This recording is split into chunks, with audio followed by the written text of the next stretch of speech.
Good evening, everybody, and welcome to the New Meadow Park, the home of Gloucester City, the Tigers, for this Vanarama North game here on Tuesday night. Kettering Town are the visitors, and it's going to be an unchanged Poppies team, we believe, as we've got no team sheets as from Saturday. We'll bring you the team news as soon as we can. And there is no Dan Holman in the side. He is injured. And I did see Joshua Orinson having a fitness test prior to the game, which he looks like he's failed as he's not on the subs bench. But it is a brand new stadium, a new ground for the paltry few that are in here this evening. Ed Palmer will be joining us in a little while. He's down at the moment doing some of the technical work. It's a 3G, 4G surface. It's their first game ever here in Gloucester. The first one they've played for 14 years, I think, in the city. And it has two big stands down one side in between the dugouts and two covered terraces at each end. And the stand or terracing opposite is uncovered. But it is quite impressive. And it'll give Kettering Town a chance to open their North campaign this evening. Kettering playing in blue and white. So there we have that. Just as you probably have heard or are aware of, that Brackley Town is next Tuesday in the FA Cup third qualifying round. We shall be there at that game. And on Saturday we play Southport at Latimer Park. Details about that game and how you can see that game live will be on the official website and all of our social media channels, so don't worry. We were hoping to actually get a camera installed on our away equipment this evening so that we could see some of the game, but as it was such short notice and Gloucester weren't able to stream their game either, we decided that we couldn't go through with it. But we will try actually on away games when the home side can't provide coverage to get a camera sort of connected to the computer so that you can see some of the action that goes on in the opposition half, let's say. I'm not sure if we can do both ends, but we shall see what we can do. That's for the future. Of course, last season was the first time that we'd met Gloucester since the 1950s, really. And that, well, 70s, I would say, then the 50s. But it ended up at 2-2 here. Goals were scored by Aaron O'Connor. And it was young Jason Taylor getting the, well, it was at that stage the winner at 2-1, but in the last few moments they equalised and it was 2-2. A game Kettering probably should have won. So there we are on that. Over the games, Kettering have won 15 of them, the Tigers 10. There have been 7 draws. Goals for Kettering 61 and against 47. And there have been 5 players that have played for both sides. Derek Duggan, if you can remember him. David Hodges, known as Chugger. Dale Watkins, Paul White and Nick Wright. And the last person to make his debut against Gloucester was Amari Sterling-James, who's now at AFC Telford United. Well, it's very quiet here, as you can imagine. And the Kettering subs are on the bench and they're outside. I can see Michael Richards out there, Ben Stevens is Lewis Wilson, Jack Taylor and Jamie Chisholm are on the bench. So that is it at the moment, but we haven't got any team sheets. Can't give you the home side as we haven't got that information at present. When we have the, I've just been told when we do get the home side, it's only going to be surnames, but there we are. So we're not too far away from kick-off. There's a few people in here, just officials. It is quite eerie, to be honest, in a new stadium that is in pristine condition and no fans in here. I've been speaking to Ollie Osborne, the Vanarama guru, and he's watching it as well. So a few things there from Ollie that we've been talking about, which we will bring you news about that later in the week. Hopefully Ollie will become a guest on Poppies TV later in the season. As I say, on Saturday we have Southport. This game will be live on Poppies TV in the studio, and we hope to have some highlights for you at half time. We're not allowed to actually show highlights at the end of the match, believe it or not, but we can at half time, and we can show the full game live, so you won't miss a thing. Also on the official website and media channels there's information for season ticket holders who can get a pass for live streaming. So all details will be made relevant in the coming days, if not already. So there we are. So both substitutes of both teams now are off the pitch, and we're waiting with bated breath this first game in the new season. Kettering, of course, on the back of a fine 2-0 win against Chelmsford City on Saturday. Should have been more than 2-0, but it was a good game, and I'm sure most of you will have seen the highlights already and the interviews with the management team and Lorne Bickley. We're not going to be able to do an interview at the end of this game, as the social distancing prevents us from actually doing it at this ground, and it is a shame, but hopefully we can try and get something in the week from Paul Cox and some of the players. Well, we're not too far away. It's at 19:41 according to the clock. There's nobody out there. The referee and officials haven't come out. I can see Ken Samuel down there looking a little bit frustrated because he's not got a team sheet either. And you're going to have to go on my memory for our side. One or two players do look the same. And I have on good authority that Ed is tapping away the teams, so you'll be able to see it. 3 to 6 seconds, so get on your clocks and get the countdown. He's 15 seconds, he's fouled up again, so there we go. So yes, we're all ready. It's dark over the horizon. We can't see any lights whatsoever. We're on the outskirts of Gloucester, and when we came in, the car park was underwater virtually. They've had a lot of rain down here, but the surface, the 3G surface, has coped with it admirably, as you'd expect, with the good drainage, and it's going to be all systems go. President Ken Samuel now is walking up the steps, and there we are. No avail, no team sheets coming this way. The shake of the head from Ken. So that's poor stuff from Gloucester, really, with nothing to give the visiting press. So there we are, but we'll have to do what we can without. And Ed Palmer is just about to join in. As I say, we have been trying to get a camera fitted and so you can see the game, but that hasn't worked out. As I say, it's not our game to film. We're trying to help Gloucester. They didn't want any of our help earlier on, and they couldn't get us. They have got a stream working, have they? I've just been told, but where that is and how you see that, I would go to their Twitter account to see. So not sure where it's streaming from, but it's been all hit and miss all day. It's been on, it's been off with the streaming. It's still in their infancy, as many of these teams are, like Leamington and Gateshead, Hereford. They're all learning the craft. It isn't easy, but there we are. I can see a few officials coming out here, and there's one of our officials with a team sheet. Marvellous. We haven't got one yet. It looks like one of the officials down there have, and the players are coming out now. Luke Graham, Adam Collin, and the team playing in the new away kit, blue and white stripes, and they're going towards the left-hand side of the ground. Adam Collin in a sort of neon, sort of greeny lime colour kit, very different from the green kit of Paul White last season, with a white number on, so it's very hard to see, but we know he's number one, so that's no problem there. And Gloucester coming out in all red. In 13 years it is since Gloucester are playing in their hometown, and the ones that are here very privileged to see this game as we are, and it is great to get them back into their own town. As we all know, we're playing outside of our town in theory, and to come back and play in your own town or city is what we all want. Teams then lining up, officials coming to check the goals. There's a great big banner at the back saying Teacher, Leader, Legend on the right hand side, and nothing on the left hand side. One or two people coming into the stands, directors, and the chairman is with us tonight. And yep, it is about to kick off. Referee has the ball in the centre circle on the spot, and nice flat bowling green type surface. Kettering did play on a couple of artificial pitches in pre-season, so they're not averse to it. Luke Graham shaking hands with the Gloucester captain, and the toss is being taken.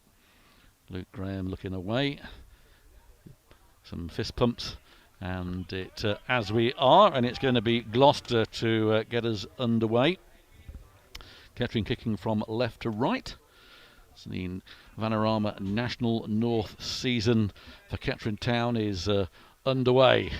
In a few moments, referee looking at his watch, he's signalling to his linesman what people are in here making a bit of noise. Referee looking around, and any moment now the arm goes up from the referee.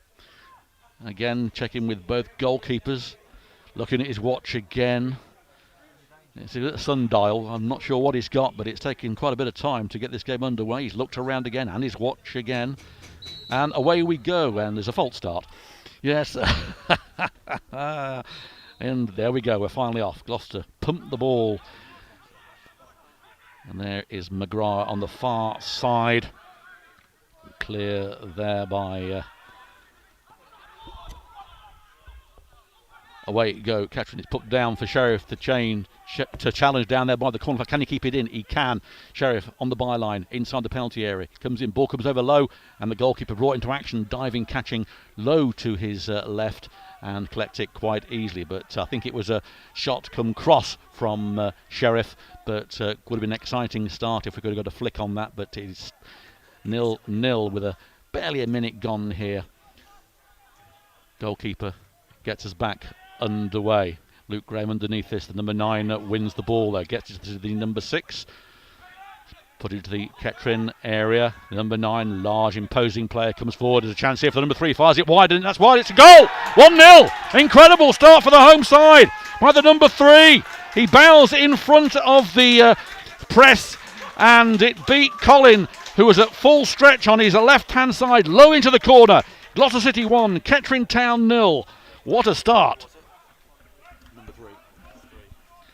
Well, that's what the doctor didn't order, and just what Gloucester would have wanted. Their first attack, first shot on target, and first goal at their new home. And 1-0 to the home side.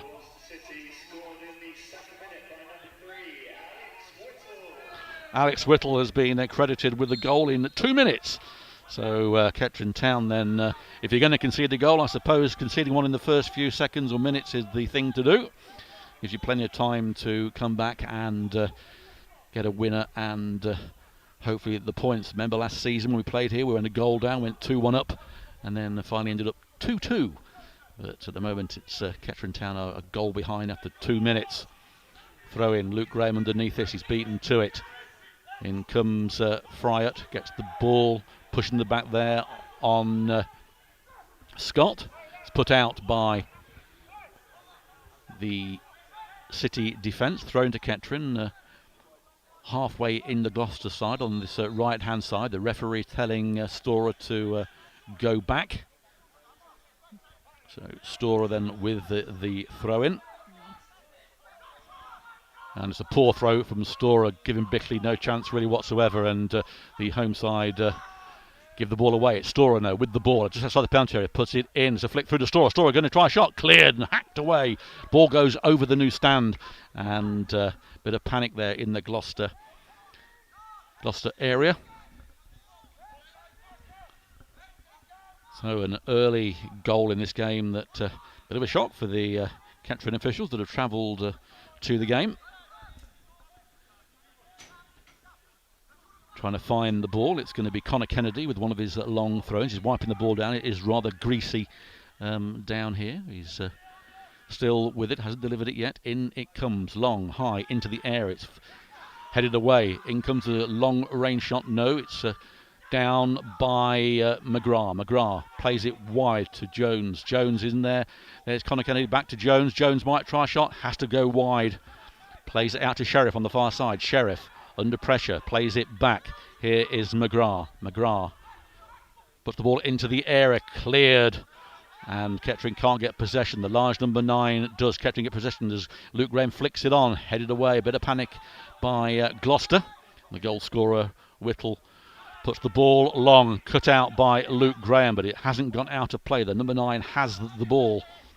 Still with it, beats Storer, comes inside, the ball comes through, pressure here from Kettering again, good turn here, 2-0, great save from Colin.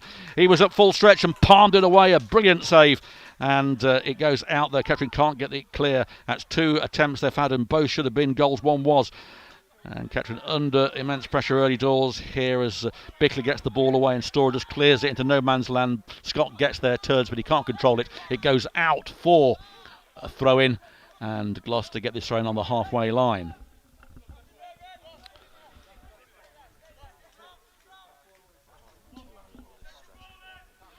Throw-in then to the home side here at the New Meadow Park on this 3G service. The number 10 cries for handball, nothing of it, stretched out wide to the far side. The number 7 feeds the ball through. Out comes Colin, and low and deep he collects it. Calms things down. He was well beaten by the goal. You can't complain with that one. It was a good angled shot. We were right in line with it. He tucked it in well, the number 3, and Kettering found themselves a goal down after just 2 minutes. Colin high into the night sky, aiming towards Jones. He flicks it on, but it goes straight through to the opposing goalkeeper, and he picks it up under a bit of pressure there from Scott. 1-0. As I say, not what we wanted. Long travel down here. Plenty of time to go, though. Nothing really to panic about just yet. Ball comes in. Luke Graham wins that well. Ben Mills has cut out, though. Good work there from the number 6. Ben Mills fouled him, and it's a foul just inside Kettering half. It's not there either. It's going to be a free kick about 8 yards in Kettering's half by the number 4. And Paul Cox out there pointing directions in. It comes to the far side, and a foul on Mike McGrath, and some choice words there from the Gloucester player who didn't agree with the decision of the referee.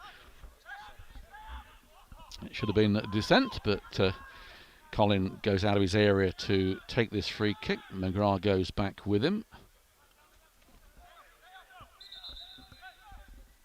So Colin lines the ball up into the 7th minute here at the New Meadow. 1-0 to the Tigers. And quite a shock for Ed and myself who are up here watching this. A small Kettering contingent that have made the journey. Colin then beaten to it. It's into the Kettering half again. Well won, and Storer clears it. Sheriff beaten to it. The ball's put through here. It's a one-on-one as number 9 now is racing through. Storer in front of him. If he can beat Storer, he might have a shot. Does. Blocked by Luke Graham. A shot from number 6. It ricochets off Ben Mills. That's gone for a corner. It's shoot on sight from Gloucester, causing the Kettering defence all kinds of problems at the moment. And this is the first corner of the evening. Let's see how Kettering's defence set on this. There's only Sheriff up front for the Poppers if there is a breakaway.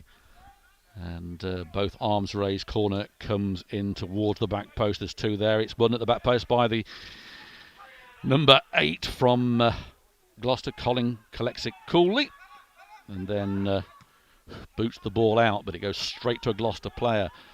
The number 7 gets it, beats Bickley. It's back on the wing. In come Gloucester again. Ben Mills beaten to the ball. It's put through, intercepted by Fryatt. Squares it to Kennedy. Kennedy out the wing to McGrath. McGrath back to Scott. Scott plays the ball for Sheriff, but he won't reach that, I don't think. It'll be well shot. He has done. He's been brought down. No foul given. And Gloucester get the ball away. Sheriff looks a bit sort of put out that it wasn't a foul, but it's given the opportunity for the home side to come away, and that's what they're doing. They're into the Kettering half on this left-hand side. Storer in front of the number 3, the goal scorer. He flicks it through here to the number 7. Dangerous times here for Kettering. The 7 comes through, flick through. Colin down by his knees as it was a cheeky ball into the 6-yard box, and Colin was there to greet it gleefully. He's just calming things down, but 9 minutes we're into now here at the New Meadow. Gloucester City 1, Kettering Town. You listen to Poppy's TV audio, sponsored by Elgood's Brewery. Colin gets the ball to Storer. Storer, long ball towards Scott. He can't get there. Bickley does, but he's knocked off the ball. Away come Gloucester again. The number 7 has been causing problems on that fair side. He's being chased by Kennedy. Kennedy can't keep up. It's out on the wing. It's coming into the number 10. He plays it out to the number 4. Back into the Gloucester half.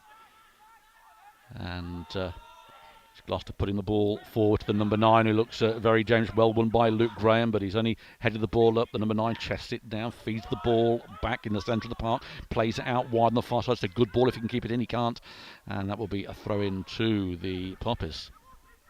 Ball still in, it didn't go out. Ben Mills, though, slow off the mark there, goes down and is fouled by the number 10. Thought the ball had gone out, but it hadn't. That is a free kick to Kettering.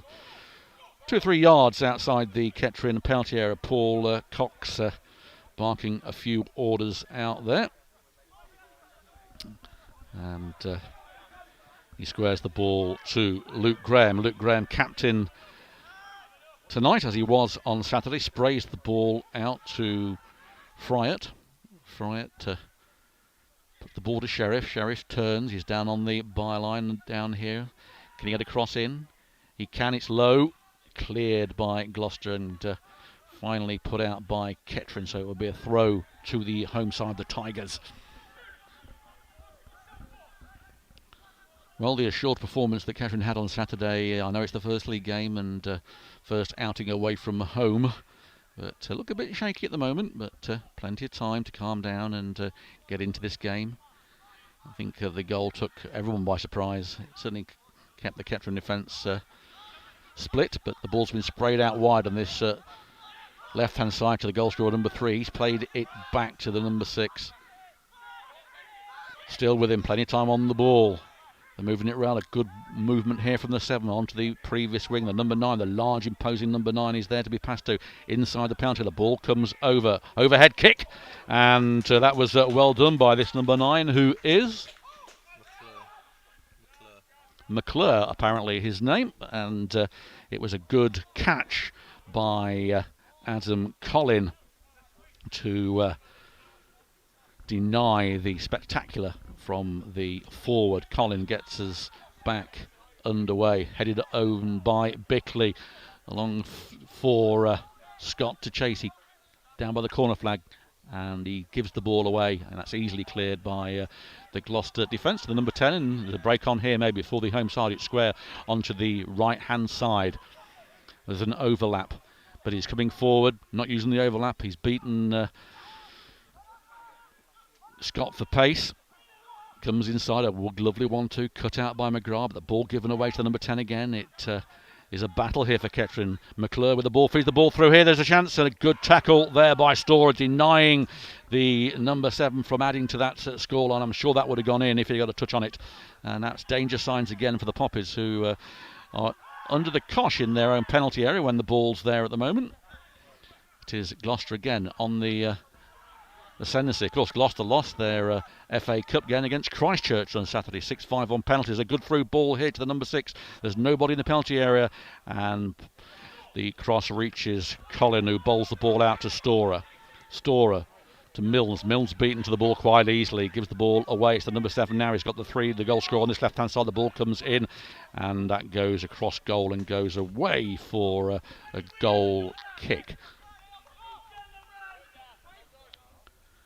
So Colin having to go over to the far side of the ground to collect the ball, as there's no ball boys allowed in here. It's supposed to be a rolling ball, I was told, but there's nothing over that side that I can see.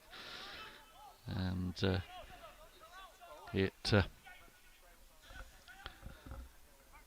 so Colin retrieves the ball and places it down in the 6-yard box on this his right-hand side, right on the corner.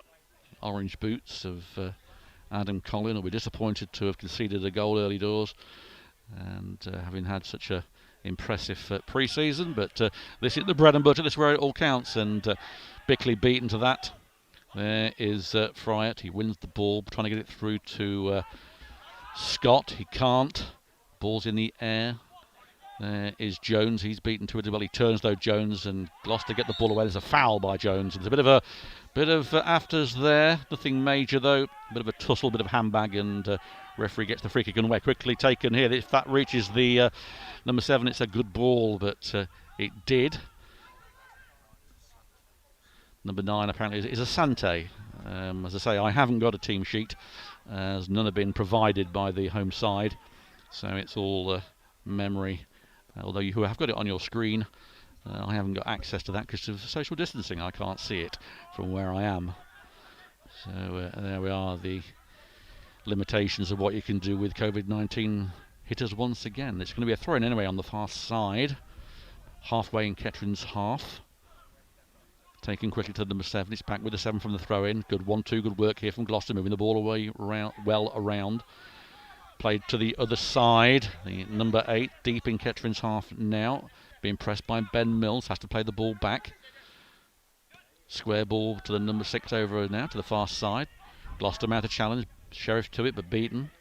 Good through ball, blocked by McGrath, but repossessed by Gloucester, the number 10, and it goes out for a throw-in. He couldn't quite get that. Kettering at 6s and 7s at the moment. They're not as confirmed as they were on Saturday. It's the same lineup, remember, so it is their second game together. That doesn't mean a great deal at this stage of the season, obviously, with it being the first game, but we shall see. McGrath with the throw-in flicked on towards Connor Kennedy. Kennedy flicks the ball through, beaten to it, and Fiat gets it, but again Kettering lose the ball. Milnes goes down. Gloucester get the ball.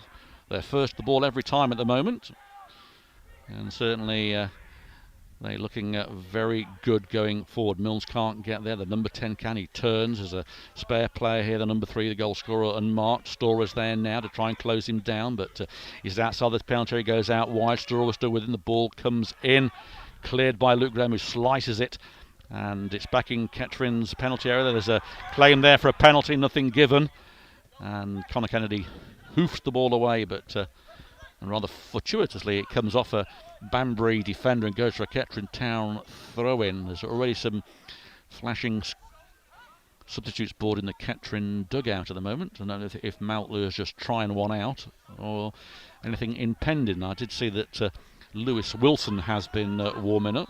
Ben Marvin has gone out to speak as the throw-in's taken. Ben Milnes back to Stora. It's another Kettering throw-in, and I do believe there is going to be a substitution.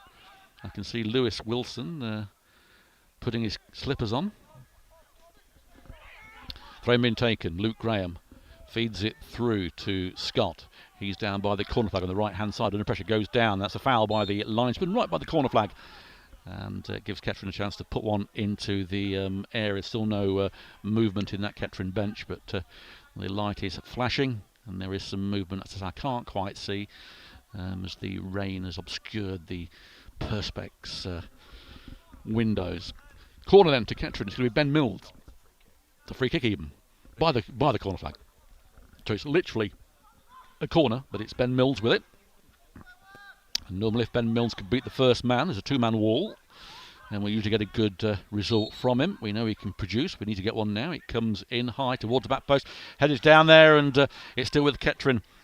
It's Jones back to Mills. Mills puts one in. There's a deft header from Bickley that goes off a Gloucester City defender for a corner. So pressure here now from the Poppies. This is what we want to see. This is what we need to get back into this game. We're into the 18th minute here, and it is 1-0 to the home side. That goal scored after 2 minutes by the number 3, Whittle. So we're waiting for it. It's going to be Ben Milnes again, who took that free kick that caused a bit of problem in that 6-yard box. And in it comes from Milnes towards the back. It's going to be headed out. It is by Gloucester. Jones can't get there. It's hoofed out. And McGrath's rushing to get back the ball. He's back into the Kettering area. He's turned, plays the ball square here to Stora on this right-hand side. Stora needs to hurry up. He pumps the ball back into the Kettering lineup. Head on though by Jones and by Bickley, sorry, and that arrives back at the goalkeeper. So no real threat yet for the goalkeeper in the home sticks. Not really been forced into a save, and we're into the 19th minute.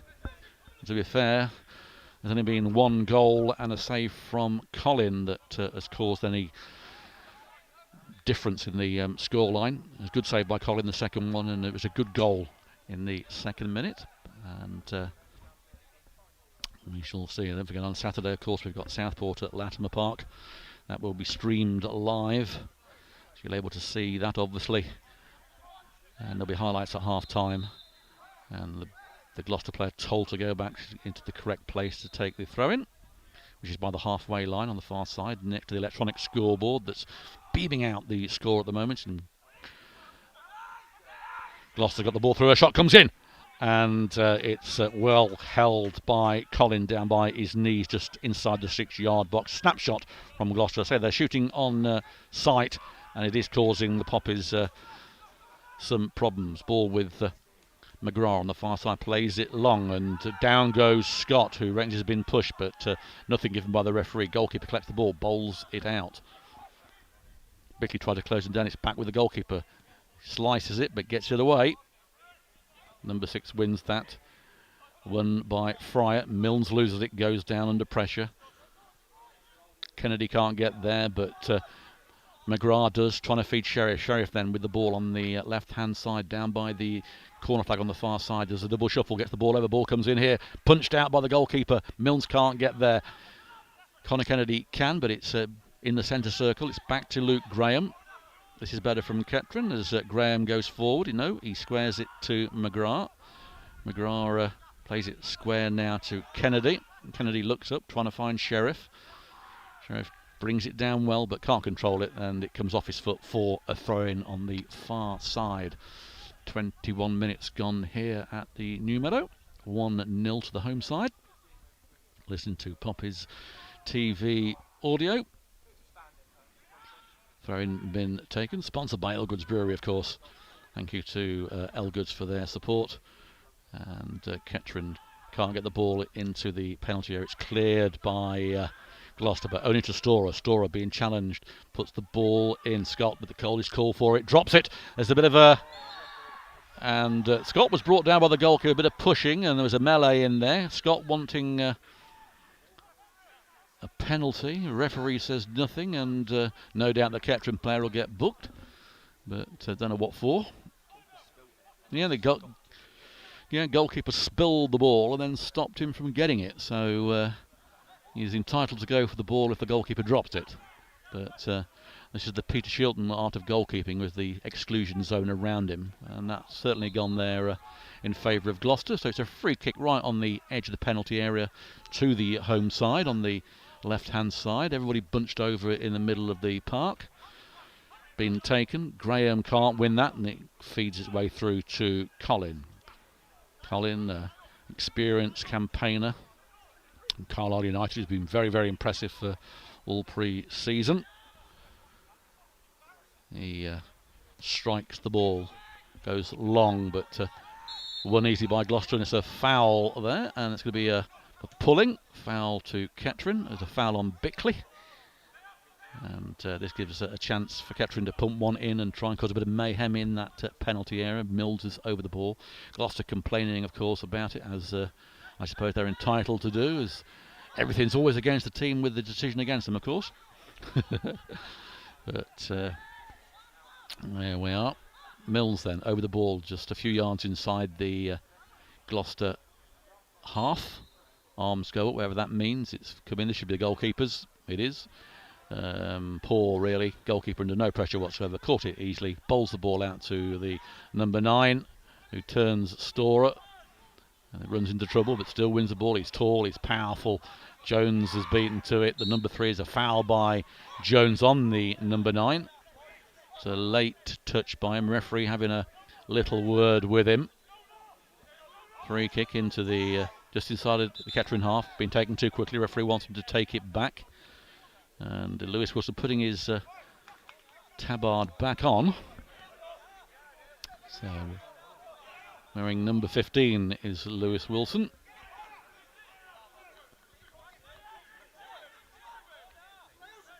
Free kick, referee a little pedantic here. He's now wanting the free kick. He's told the player 5 times where to take it from, and he wants it in the correct position. He was half an inch out that time. Oh, something's gone. Oh, there goes the phone. That's that smashed. Marvellous. It's not yours, it's mine. Free kick then taken and headed out by McGrath. And there's a foul. Foul there by... I just had my phone retrieved, which I'm very grateful for. My colleague on the left. It's a free kick to Kettering. Referee having a little chat with the number 7 for foul. It's Colin over the ball with Friat. Friat, of course, you can tell with a tattooed arm down there. They looks very similar to McGrath, but McGrath is tattooless. Is that a word? Tattooless? Wasn't that the planet Luke Skywalker was from? Tattooless? Was that Tatooine? I'm not sure. Oh dear. It's not impressive, my Star Wars knowledge. I haven't got any actually, but there we go. It is McGrath with it. He feeds. That is McGrath with it with the ball. Sorry, it was Friat. McGrath goes down, fouled. Yep. So it's going to be a free kick on the far side. The Gloucester player kicked the ball away. That should be a booking, but it isn't. And he's not 10 yards. Another booking, but isn't.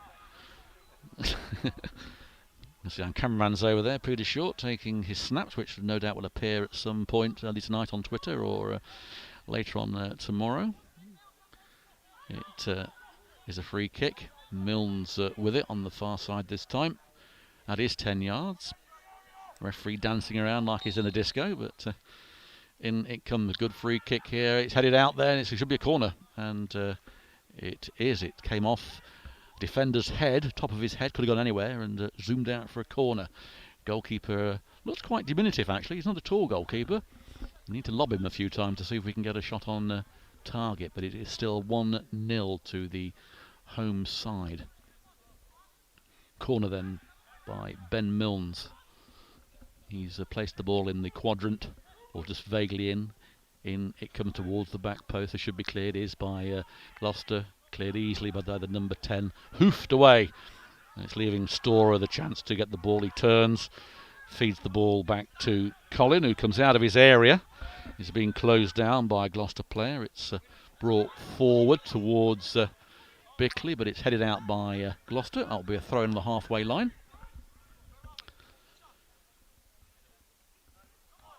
"26 minutes gone here, and in the 27th minutes actually, it's still 1-0. And throw in by Storer, finds Jones. Jones under pressure, turns back to Storer. Storer flicks it down the line for Scott. He keeps it in, but only gives it away.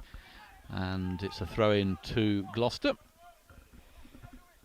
So first spoils and first goal will be history for the number 3 scoring the first goal at the new ground. Always an honour in 100 years' time if they're still going. That'll record with there forever. It's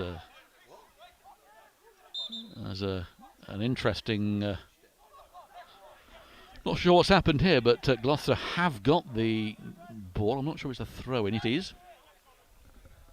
Much consternation for the Kettering team. A bit of grappling going on with Bickley and the number 9. Cleared. Graham gets the ball to Bickley. Bickley's trying to find Milnes, but it's intercepted as a foul by Milnes this time. I thought it was the other way around, but handshakes by both players. I thought it should be fist bumps, but it's a handshake. It's going to be a free kick just inside the Kettering half on this near side.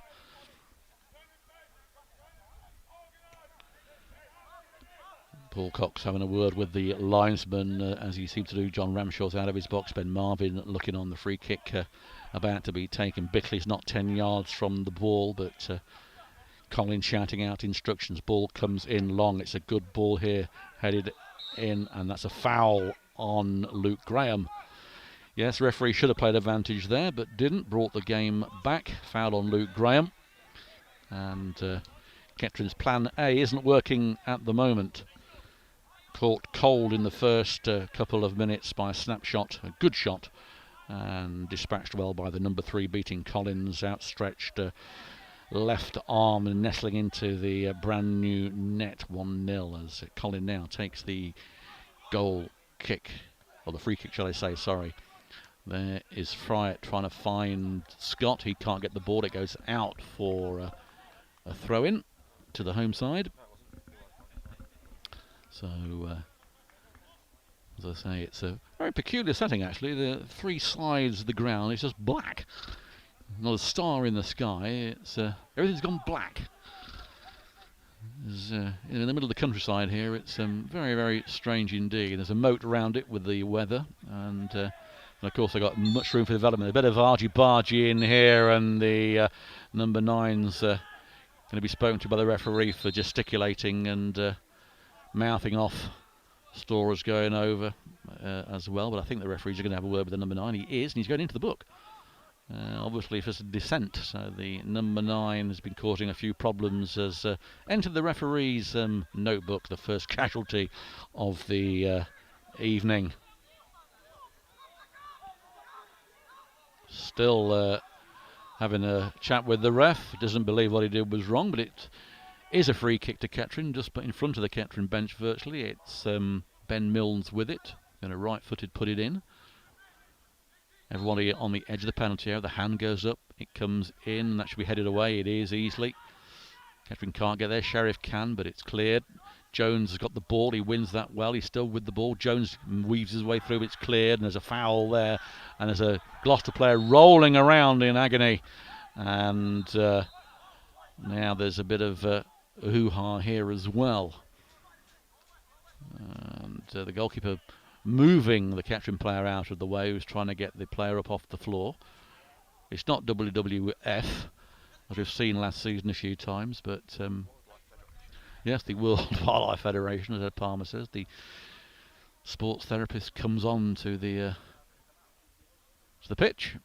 There's no argy-bargy, but gives Paul Cox a bit of a chance here to try and regenerate his players and get some instructions out to him, because Plan A isn't working. He's speaking to Fright at the moment. The Gloucester player is still down, receiving treatment. And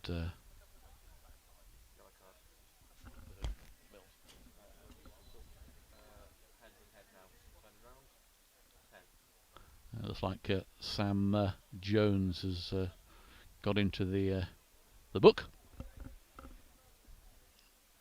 And the player is up, the number 4 is up, referee pacing around, everybody milling around.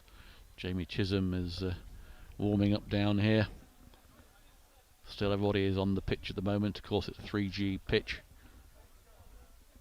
Luke Graham taking a sip of water. Goalkeeper coming out and having a word with the referee.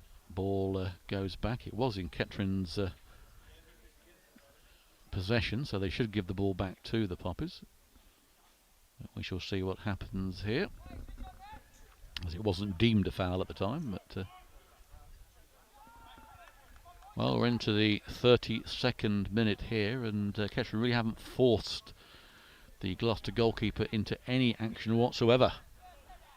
Different story to Saturday.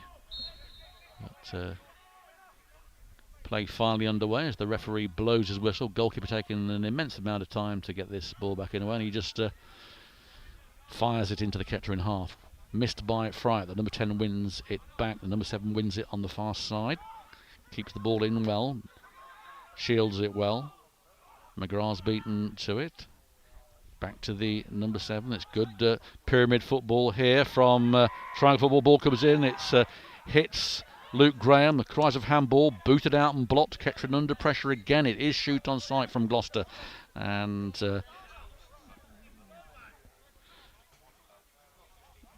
yeah, Lewis Wilson back warming up. Looks like he was going to come on 15 minutes ago, but he hasn't. It's a throw-in to City, playing in this red with an orange stripe. The ball arrives at Adam Collin, who comes out of his 6-yard box over the penalty area now, pointing to Friat, but gives the ball to Luke Graham. Graham to Storer. Storer back to Graham. Graham, long ball, but easily cleared by Gloucester. Connor Kennedy wins it back, but gives the ball away to number 3 again. It's a bit of panic station to catch when they get the ball. There's a chance here, and luckily McGrath gets the ball, and then he's tripped by the number 9. Nothing given by the referee. Storer has to react quickly, gets the ball away, just gives it away though. Nobody backing up for Kettering. They're under panic stations when the ball gets into the area. And here we go again. The 10 gets the ball over. Cleared by McGrath. And it's going to be a corner. It comes off Ben Milnes. The snapshot for the number 5 causes Kettering into defensive frailties. There's a thigh on that. And that goes, spins off for a corner. And Kettering have found themselves under immense pressure when it gets into the area. Into the 35th minute, 10 to go before half time, and the number 4 takes this outswing. It comes out. There's a back flick, it's a goal! Well, that was cheeky. And nothing more than the home side deserve. It's 2-0 to Gloucester. It was back flicked in, Vardy-esque, and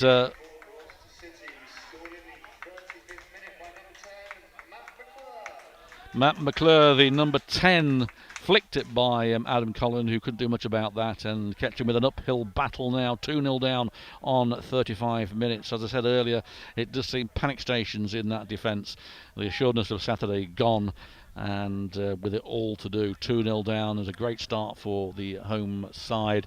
Paul Cox with a lot of talking to do at half time, and as I say, there is a substitution now being made. It's in fact Jamie Chisholm, the number 16, who's coming on, not Lewis Wilson, who we thought was going to make an early appearance, but it is 16, and it is Lorne Bickley who is making way, and he's limping a bit as well, so that could be an injury. So Chisholm making his first team debut, and very Liam Canavan-esque type of who he gets his first touch on the ball, squares it to Graham, and Graham puts it down towards Scott, who then is pushed in the back, and the referee gives a free kick for that, just 2 yards inside the Gloucester half.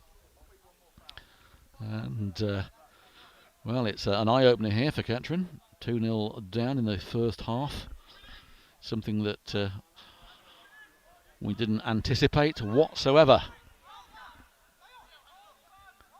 Ben Mills over the ball with this free kick. In it comes high into the penalty area. There's a group of headers. There's a bit of pushing going on. Nothing by the referee. Is Jones. Jones under pressure, beaten to it, gets it to Scott. Scott down by the corner flag, nobody with him. He then trips over his own foot and puts it out for a goal kick. Poor control there from the youngster, and it goes harmlessly for a goal kick.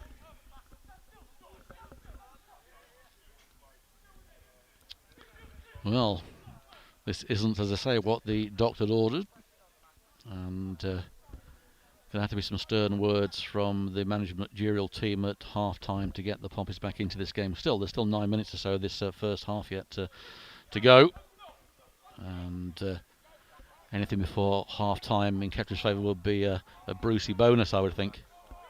Gone to a back five now.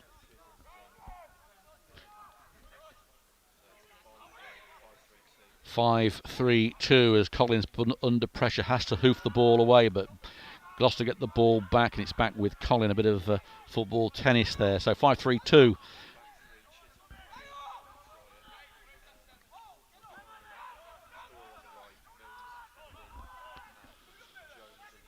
So we're back to plan B then, it looks like now, with Sheriff and is Scott up front. It is Scott with the ball now, and it's in fact Kennedy with the ball, and Sheriff goes down. He's fouled in the back there after he goes down, but nothing given. It's going to be a throw-in. Yeah, it's a bit of obscured here by the metal stanchion, but it's going to be Storrow. No, he's left it for Connor Kennedy, which obviously means a long throw-in. Wiping the ball down. In it comes, and under no pressure whatsoever, it bounces straight to the goalkeeper. Very, very poor from Kettering indeed. Goalkeeper under no pressure. He just threw it to the goalkeeper, and he goes down like a sack of taters to collect it. Not what you want when you're 2-0 down in the 39th minute. Goalkeeper rolls the ball in front of him. Back into play on the far side. And that should be a Kettering Town throw-in, doesn't it? It comes off McGrath. Thrown by the halfway line on the far side.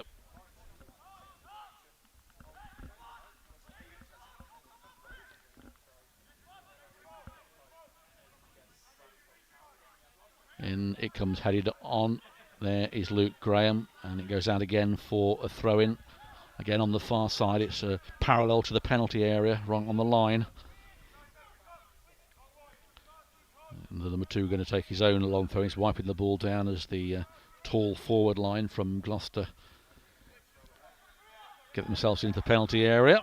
Only Sheriff up front for Kettering, being marshalled by 2 players. If there is a break, in comes the throw-in high in there. Jones gets the ball, and it arrives at Colin. Not a lot on for him at the moment, as the Kettering defence is running out. He's now slowed down. Everyone's back in position. He rolls it to Fryatt, out to McGrath. McGrath on the halfway line. Takes a touch, looks up, plays it back to Fryatt where it came from originally. He now plays it wide here to Chisholm.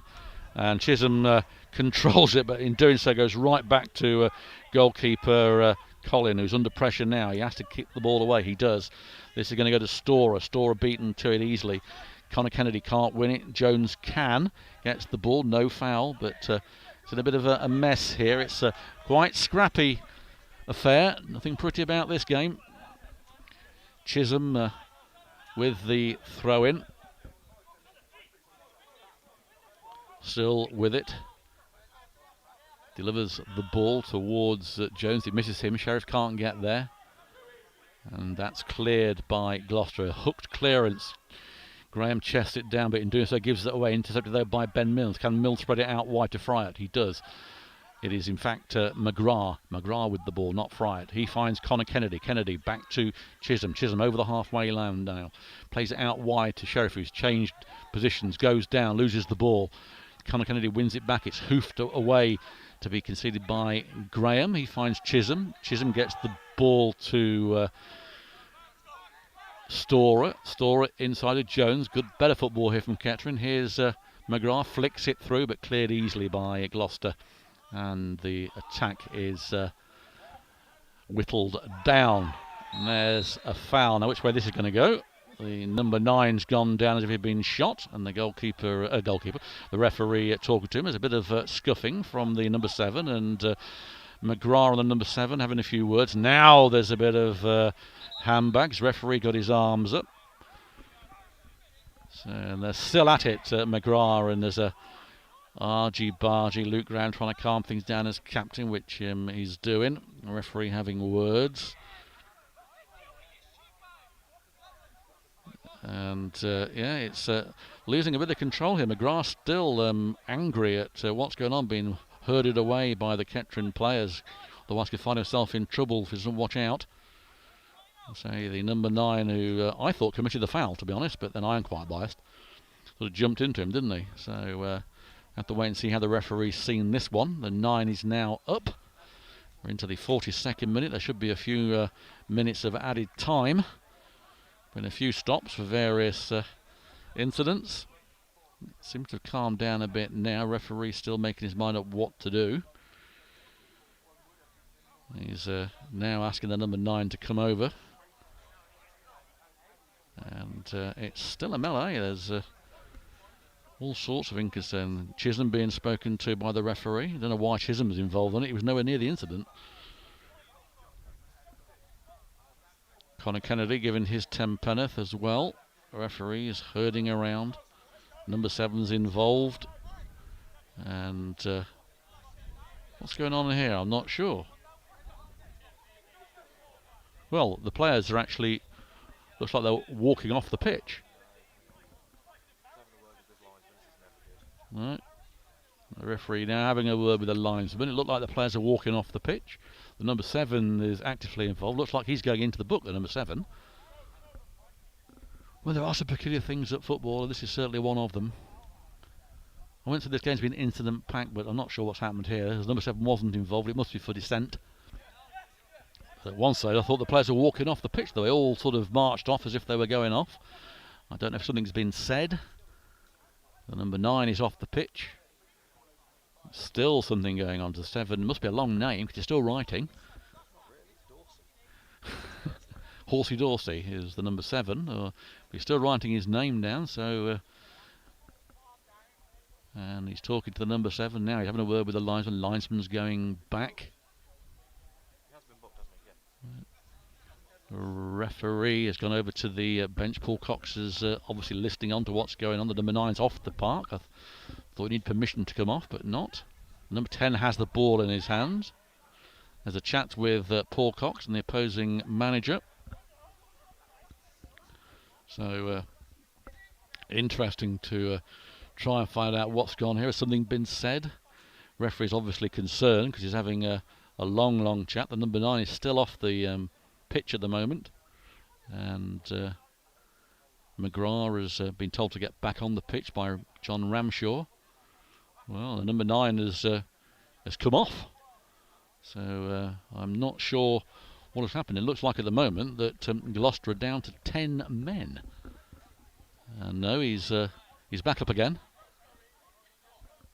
Well, very confusing indeed. Without having a monitor and being able to see what's going on, we can't really give you too much information. But it's going to certainly add some minutes on to this first half, and it looks like that Kennedy has gone into the book as well. Well, there's a surprise, but again, he wasn't actively involved in what happened. The two protagonists haven't been booked. The number 9 is off the pitch. It's a free kick in the end to Gloucester. And eventually we can get back to playing some football as we're into the 45th minute, so there should be plenty of time. We'll try and find out if we can what happened at half-time, as it's quickly taken. Referee now wants the ball, free kick to be taken again. Yeah, I'm not sure the referee knows what's going on at the moment, Mr. Pedantic, but I think there's a ball about half an inch out. Sheriff rolls the ball back, and it's been taken. It's been moved 2 or 3 inches from where it was originally. Free kick been taken, sprayed out wide, and that's going to be allowed to go out as it is harmlessly for a goal kick. Well, on our watches, that is 45 minutes. The first half is up. We'll have to see how much time now is added on. And then at half-time, we'll try and find out what has happened in that period. Colin then with the goal kick into the 46th minute here of this game. 4 minutes of added time.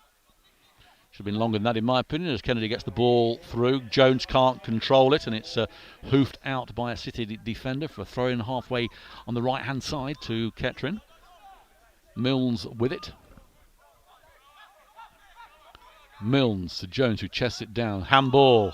Referee saw that and he kicks it away, and that should be a booking, stupidly, for Jones. He's been booked and he's off.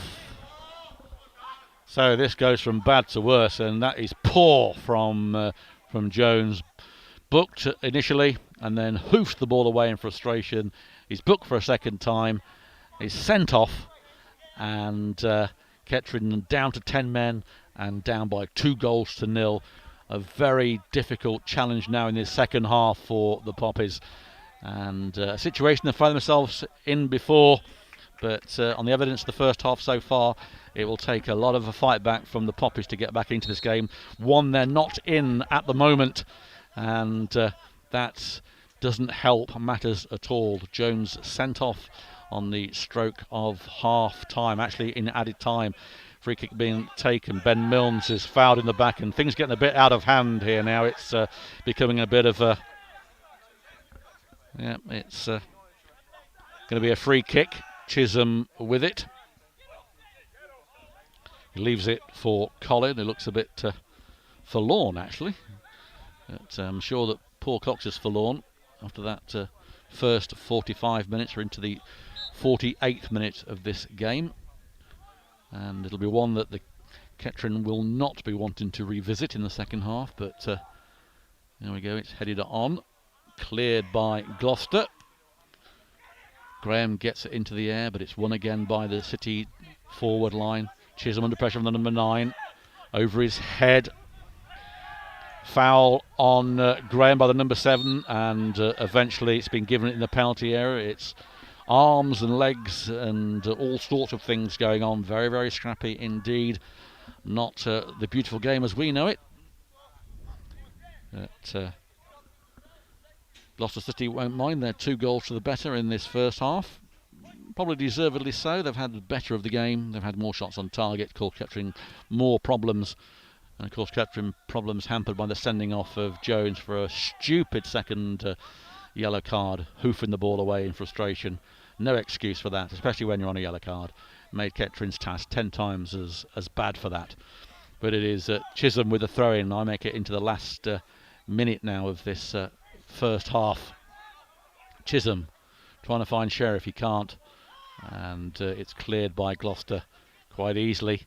Down the line for the number 9 to chase. There's Luke Graham with it. Luke Graham puffing and branching there. The number 9 beating. Good work by Graham, and Fright gets the ball back to Colin, and there goes the half-time whistle. One that I'm sure Paul Cox will be unhappy about in all angles. Not a Kettering Town performance that one is proud of, and it's going to be 10 times as bad now as they're down to 10 men with the sending off of Jones. A goal down in 2 minutes, and then a further goal down in the first half, giving Paul Cox's side one huge task in this game here at the New Meadow.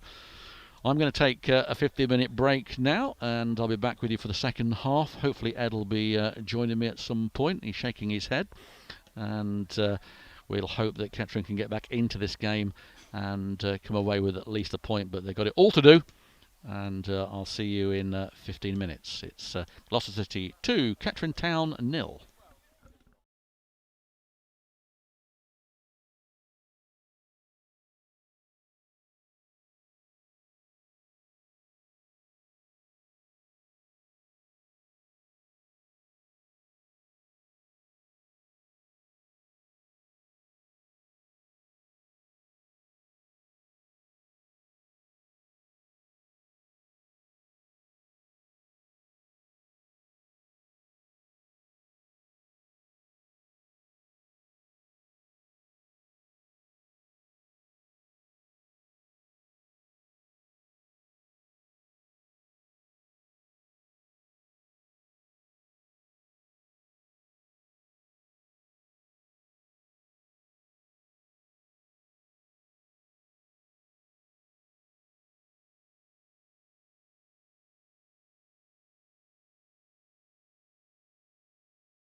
Welcome back to Meadow Park, the new Meadow Park here at Gloucester, where unfortunately, if you're a Kettering fan persuasion, we are losing 2-0, and even worse than that,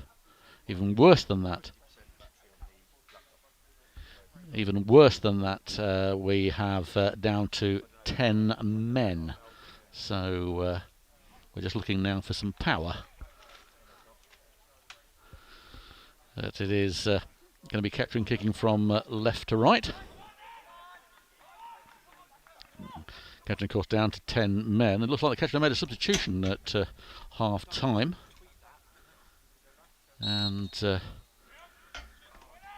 we'll bring you that news when we can. No, they haven't. They just moved Sheriff in the middle.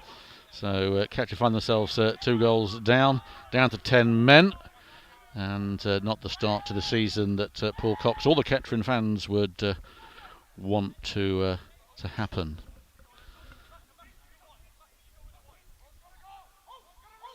Colin with the ball.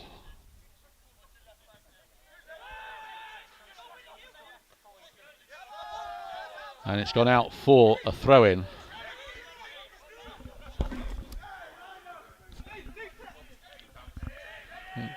Sheriff with the ball, he goes down, referee gives a throw-in. Sheriff can't believe it, down here by the corner flag.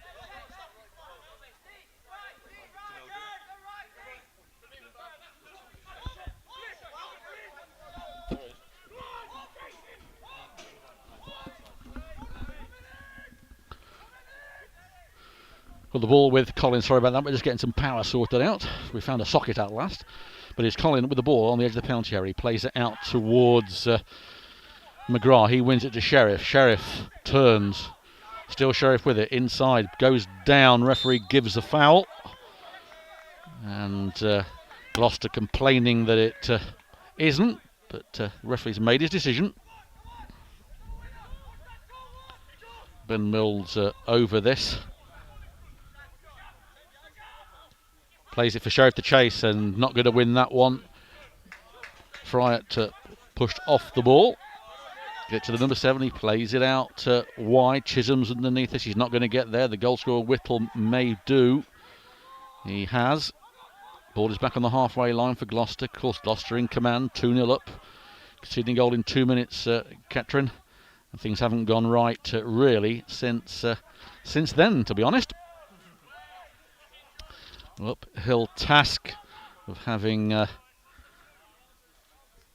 ranks down to 10 men. Throw in to Gloucester on the right hand side by the corner flag. It's going to be a long throw in from the number 2. We haven't got any team sheets and I am too far away to see our screen on the laptop. But it is cleared by Luke Graham to Sheriff, who then is manhandled. Nothing given by the referee except a throw in to Gloucester. Rather harsh on Sheriff. Oh. I'm playing musical chairs at the moment. It's a throw in to Gloucester. Back with the number 15. It's obviously come on. No announcement has been made. They have made a substitution. Gloucester. Can't bring you that because we don't know. 9 back to the 7. Gloucester in control, spraying the ball out wide. It's dissected them. In comes the number 2. It's a good chance here to make it 3. Should have been a goal, and it was a miss kick by the number 2 and hacked away by Chisholm as Colin's goal was under threat. And I really did think that was going to be number 3. Kettering spliced open again. It's a bit like knife through butter at times, the old cliche, yes, but it certainly is as Gloucester get the throw in, and there's a foul there, and this could be tricky. Is that who is that? That is Fryatt with it. I thought for a horrible moment it was going to be Connor Kennedy, who's already been booked, and that would have probably resulted in a yellow card, but no card being given. But it's a free kick just outside the penalty area on this right hand side. 2-man wall for Kettering, consisting of 2 dwarfs in Sheriff and Milnes. Colin arranging the wall in his defence. Everybody bar the goalkeeper in Kettering's half. And we're into the 50th minute here. In it comes towards the back post, flicked in, and it Goes straight to Colin, who throws the ball out towards Sheriff. He can't get there, it's cut out, and Gloucester get the ball once again. Out wide to the number 6. He plays it into the middle. Milnes cuts it out, and the ball ricochets off Milnes' knees to Colin, who isn't going to pick the ball up, thankfully. Oh, he has done. Not resulted in a back pass, obviously. Bowls the ball out to Graham. Graham in the centre of his half. Looks up. Tries to feed Sheriff, but it doesn't reach him. It does reach McGrath. He turns. It's fouled in the process. Goes down. And, of course, McGrath was the one that had that little fracas earlier on and had to be restrained by a few Kettering players. Obviously still upset about the tackles on him. Wanting the referee to take action. The referee is having a word with the Gloucester player, the number 7, but no card.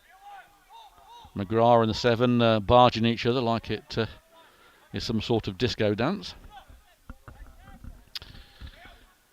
Milnes over the ball.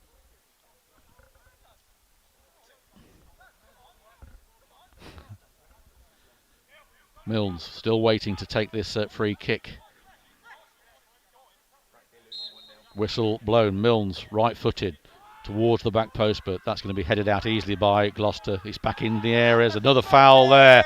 It should be a booking, and the shot here, and Conor Kennedy is still down. The shot here from McGrath, who actually hits the corner flag, and it has gone out for a throw-in. An awful shot, but Kennedy was fouled, nothing given by the referee, and is in a bit of pain, limping.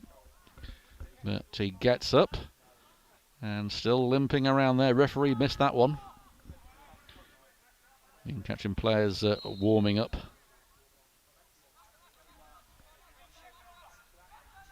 Throw-in been taken. Headed back towards Sheriff. Sheriff chests it down. Plays the ball out wide to McGrath. McGrath has to play it back. And Fryatt leaves it for Colin. Colin outside his D in the centre. Plays it, rushed it to Chisholm. Chisholm back to Milnes. Milnes, of course, catching a player down. So the advantage is with him. And a hopeless ball by Milnes that sprays it into no man's land. Had all the time in the world to find a Kettering player. It goes nowhere. And it finds the number 2 who takes the throw-in. That's been an abject performance so far by the Poppies, made worse by the dismissal of Jones. Throw-in taken. McGrath and Fryatt between them get the ball, but it only gets to number 7. He runs across Chisholm. Good tackle by Chisholm. And McGrath wins that, pushes the ball forward towards Scott. He wins it, but he's got nobody with him. Ball played back to the goalkeeper. Good work there from Gloucester, who are easing at the moment to this game. 53 minutes gone. The number 15 has played it into the 9. Of course, all sorts of problems in that first half. He's being marshalled by Chisholm. He gets the ball out on the far hand side down the wing.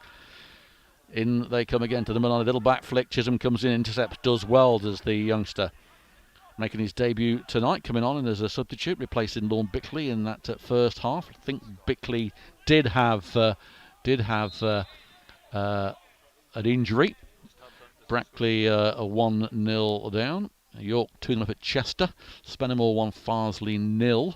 We're not the only one to have one sent off. Kidderminster, they're 1-1, and Farsley have their 1-0 down. And AFC Telford 1, Brackley 0. That's the scoreline, I suppose, we want to look forward to. But Southport is Saturday, first of all, at Latimer Park. They are playing Hereford. And it's 0-0 there at the International Stadium.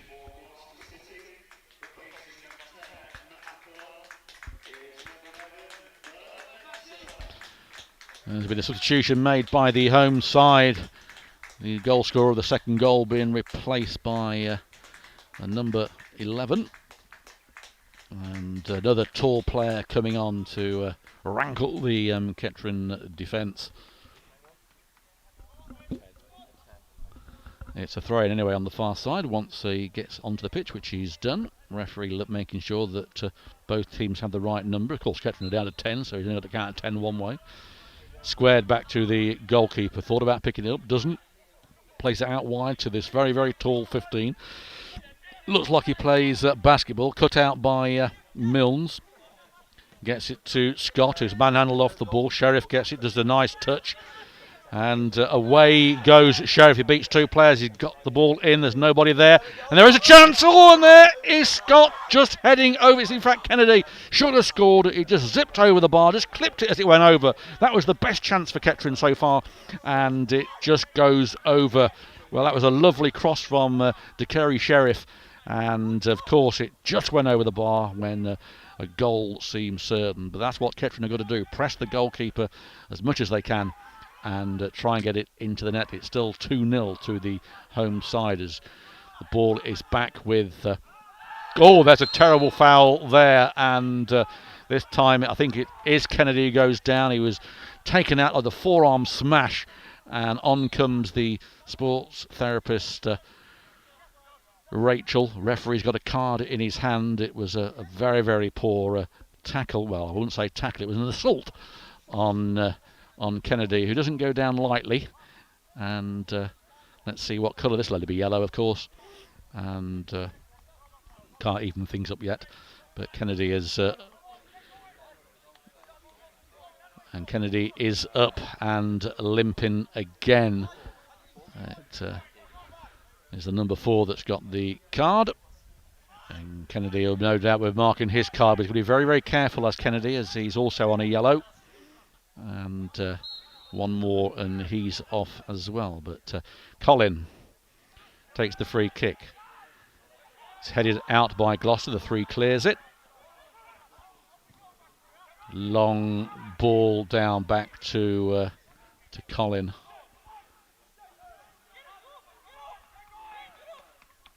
He's dribbling around at the edge of his penalty area, pointing towards Luke Graham, but he's doing nothing with it today. I want to go up front. Scott has his hand up. The ball coming over to McGrath, headed out by Gloucester. Should be a Kettering throw, which it is, just over the halfway line. Paul Cox out of his dugout. Doesn't look happy, does the Kettering manager, and rightly so. And throw now to Gloucester. Foul throw, but it's been given a chance here for them. Someone's offside. And a free kick to Kettering. Looks like there's going to be another Kettering substitution. The cry of 2 minutes to Lewis Wilson. And yeah, will he reprise his striker role? He's been playing as a left back and centre back for well, he was going to play for Macclesfield, but he played for Banbury United and Stratford Town in the left back position. And but he is renowned as a striker. Of course, he scored that hat-trick on Boxing Day against Hitchin all those years ago. Oh, for that today as the number 11 is away. Adam Collin comes out, does well, and puts the ball over the stand. Good work there from the Kettering custodian. Gets a pat on the back from Luke Graham, captain for this evening. Number 9 with the ball from the throw-in, flicks it square to the number 6. He's still with the ball, has to go out wide. It's down by the wing side now. The number 2 comes through with it. Back to the number 4, it's flicked in. The number 9 slips, and Colin stops the ball from going out, picks it up, bowls it out to Chisholm on the far side. Chisholm noticeable by his locks, a bit like Sideshow Bob, I think, really, if you all know what that means, of course. Ben Mills hacks the ball away, but only Scott up front. Just to see him a hit and hope up the middle in this second half for Kettering. We'll be down to 10 men, of course, as the 15 breaks away for the home side, squares it. Scott tries to do something around it. He can't, easily beaten by the number 4. Over the halfway line, pumps the ball forward to the number 2, who's got a bit of space to work on this right-hand side. Puts it through here. It comes off the number 9, who didn't know a lot about that. It's still in play, and it came off a Kettering player, and it's gone for corner right over on the far side. We're quite a distance away from this.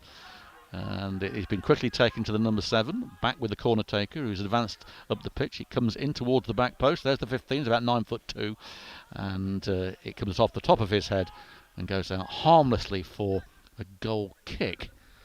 There's an abundance of flags down at the end. The T end has risen, it said down there. The T end, yeah, no one's going to get the ball for Kettering. Colin has to go over the... Yep, so Still 2-0 then. We're into the 60th minute. Half an hour or so to go. Can Kettering get one back, get two back, get back into this game? They haven't looked anything like the side they were on Saturday. They had one real good chance. That came from Connor Kennedy. And a poor kick there from Colin. A rise back at him. That's the first real error I think I've seen him making all pre-season so far. Graham with the ball. A poor ball from Graham puts Mills under pressure. He squirts it out wide to Chisholm. He's instantly attacked, and there is Connor Kennedy, loses the ball. Gloucester back into possession of the slip here. Luke Graham's got to work hard here. It's not Luke Graham. He gets the ball back to Colin. Colin clears it, and only Sheriff up front. He can't win the ball. It's like land of giants between him and Sheriff. The 15 again with the ball, been challenged by Scott, out for a throw-in by the halfway line. Ben Milnes marshalling the team at... it's been 2 minutes since Lewis Wilson got the call, but he's not on so far. Bit of space for the number 6 into Kettering's half. Plays it out wide by the halfway line. Gloucester playing it back. Nice square Burl, taking their time, finding their players quite well. The number 4 centre of the park plays it square. A good move here for the number 6 to put the ball through. He puts through to the number 11. Chisholm's there with him. Ball comes over, cleared by Luke Graham, who's had a good game, Graham. And then it's cleared away, but again possession back with the home side, who are marshalling this game, to be fair. They've looked at the better side throughout.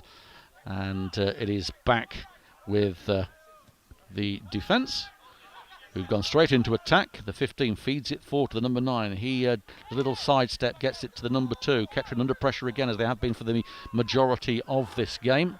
Certainly since they've been down to 10 men. The number 2 weaving inside, gets it to the number 4, who turns a pirouette. Gets it back to the 15. He squares it over to the number 5, making... this must be, I think, the 20th pass that Gloucester have had in this possession.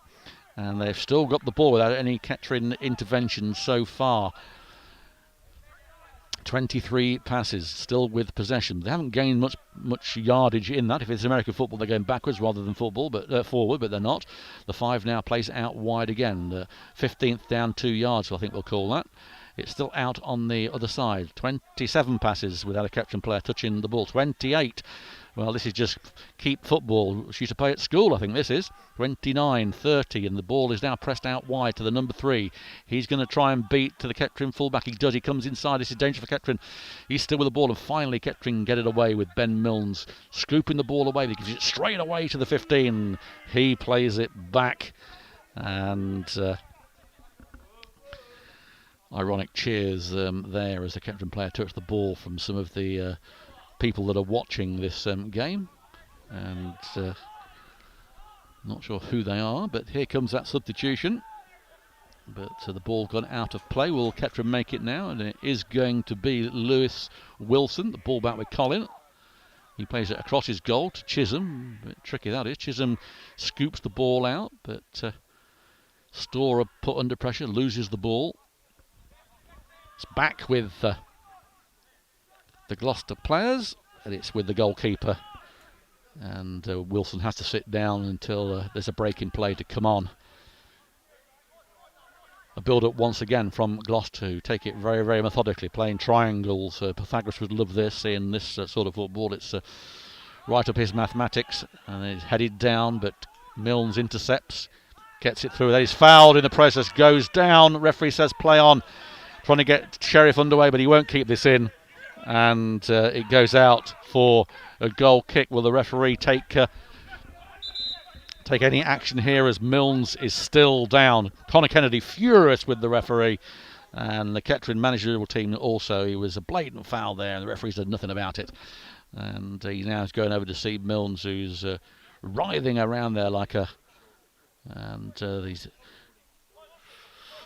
Well, they're Palmer saying to me, surely the player's got to be booked for that, as on comes the sports therapist, but the referee's coming over. And he's coming over to the... Well, nothing's happening there. Well, no one's been booked. Milnes has... well, he's got his hand towards his pocket now. And he is going to book the number 2. Well, it's deserved. That was an awful tackle on Ben Milnes, who went down, and I thought that was far more serious than it actually was.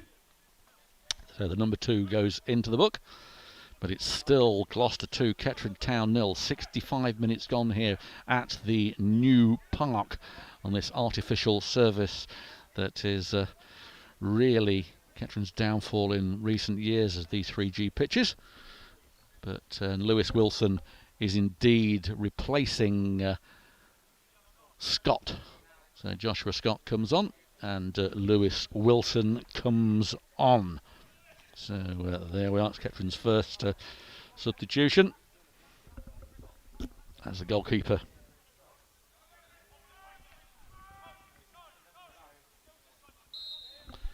Referee blows a whistle. Goalie does a feint or a fake kick, and again, get on with it, goalkeeper, please. He plays it out wide to the goalkeeper. Ball played there, it's back with Chisholm though. Luke Graham plays it back to Colin. Colin right on the edge of his penalty area, traps it, takes a couple of paces back, delivers the ball. That goes straight back to a Gloucester player. No chance of a Kettering player getting hold of that. And Storer intercepts in this head tennis game, gets the ball to Wilson. Wilson flicks it on. It looks like Wilson is playing as a forward tonight. Sheriff goes down and the referee gives a foul.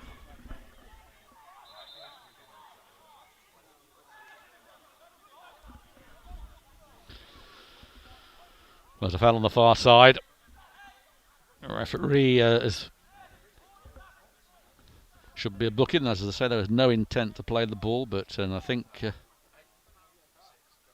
number 8 going into the referee's book. So another one goes in there. Certainly Banbury.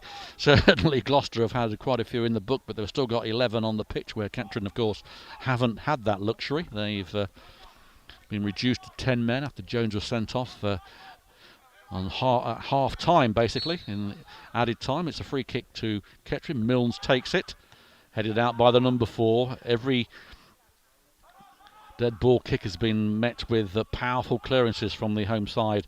Kettering not been able to hit home any advantage from a corner or a free kick at the moment. The only chance Kettering have had came in the second half. It was a glorious pass from, or cross should I say, from Kerry Sheriff, met very well in the 6-yard box by Connor Kennedy, but his effort just skirted the bar and went over. And at 2-1 that might have made more of a game for Kettering, who have been reduced, as I say, for 10 men. Don't forget, on Saturday we'll be screening live streaming of Kettering against Southport. Coverage will start at 2:30. Check the official website and all our media outlets for information on how to receive this match. Of course, you could always come down to Latimer Park, go into the clubhouse or marquee and watch it there with some of your friends. As the throw-in is towards Kettering now. It is Mike McGrath. He's halfway in the half. He gives it to Sheriff. Sheriff, though, got 3 round him, has beaten to it quite easily. Ben Mills can't win it. McGrath has won it back. Plays it back to Chisholm. Chisholm on the halfway line. Turns. Plays it towards Storer. Storer has to play the ball back. He's pushed in the back. Nothing given. And he's then beaten to the ball, but gets it to McGrath. McGrath back to Luke Graham. Graham plays it to Kennedy. He finds Wilson. Wilson plays it on to the Gloucester player, gets a throw in for Kettering on the far side, but it is still 2-0. Listen to Poppy's TV audio, sponsored by Elgood's Brewery, a local brewery whose beers can be found in the social club and various outlets around town and the county. Ball back with Colin. He finds Fryatt. Fryatt again clears it towards Sheriff. He turns, fouled. Nothing given by the referee. The ball with Ben Milnes, who scoops it down. Ball still in play. It's gone out. Now that should be a booking as well. Sam Jones was booked for kicking the ball away and was sent off. So the same thing should happen here, and the Gloucester player can't believe it. So what's good for one is good for the other, and that is another Gloucester yellow. Surely one's going to turn into a red. And a bit of dissent there from the number 6 aimed at the referee. Well, Gloucester not happy with that booking, but Kettering had to suffer a sending off for the same offence. Getting back to the game now, it's the number 2 with the ball. Hooked in by Mike McGrath, but Goes towards Wilson. He can't win the ball. It's flicked through. The number 9 is held back by Fryatt. Colin has to come out. Plays it back into his area. Picks up the ball. Trots away as time is ebbing away. We're into the 70th minute. 20 minutes for the Popish to try and get something out of this game. It doesn't look likely at the moment as Wilson's beaten to the ball. Sheriff gets the ball back though. He's got 2 round him. Goes down. And the number 4 goes away. Milnes brings the 4 down. There's a bit of argy-bargy here between the 4s. Milnes is down. It's been a bit of an ill-tempered game.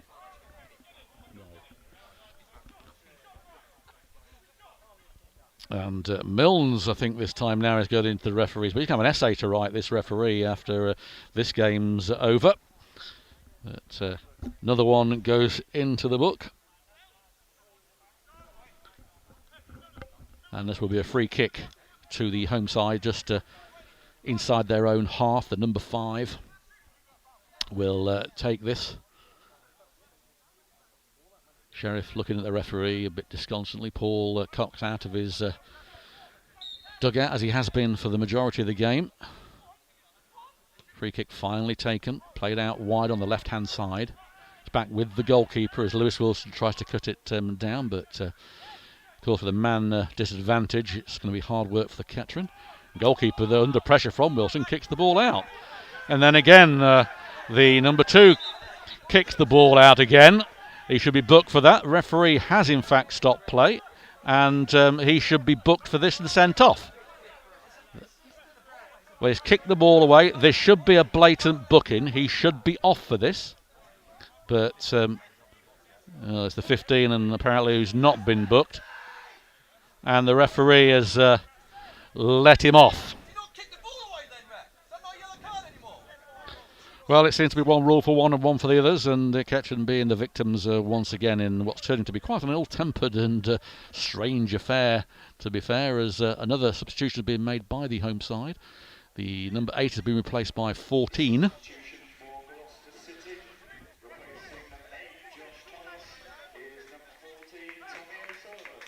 So there we are then, that's his substitution by the home side, getting a round of applause from the directors and staff here that are able to watch this game, lucky enough to watch this game if you're a Gloucester fan.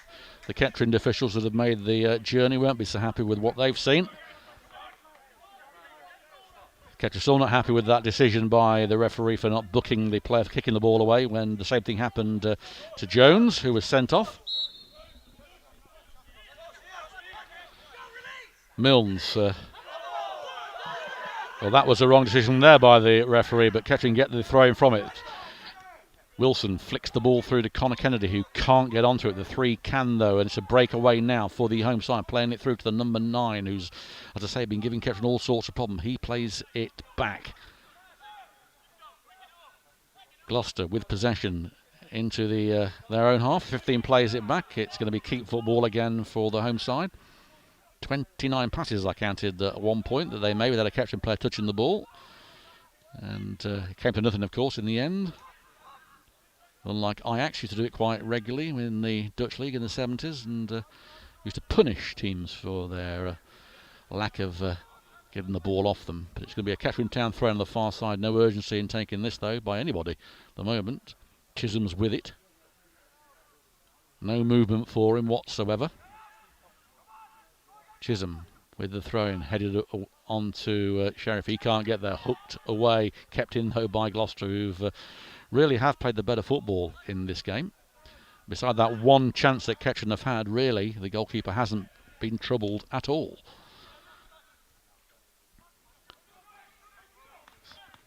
"74 minutes gone here at Meadow Park, the new Meadow Park.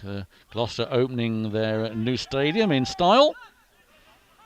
Pity the home fans, who I believe are watching this on a stream eventually. Ball's flicked through. Chisholm intercepts, gets it to Storer. Storer flicks the ball wide to Sheriff, who's now on the far side. He's got Wilson in front of him. He beats 1. Not going to beat 2, I don't think, here, though. He hasn't. And Gloucester get the ball back. Good turn. And Sheriff made to look a bit out of sorts there. Good ball here, flicked on for the number 2. He's got a bit of space. McGrary has been forced out wide. And the ball, though, is poor. And Colin comes out, collects, bowls it to Fryatt. Fryatt He finds Connor Kennedy. He squares it to Storer on the far side. This is all in Kettering's half at the moment. Storer gives the ball away, and Sheriff can't believe it. But once again, Gloucester with a man advantage, proving that knife does go through butter quite easy if it's kept in defence. And they're coming through here is number 9, flicks the ball through to the 11, the substitute. He flicks it, robbed by Chisholm, plays it back to Colin. Colin, the 6-yard ball, be careful here. And he has to just hack it anywhere. The substitute 14, who's just come on, gets the ball.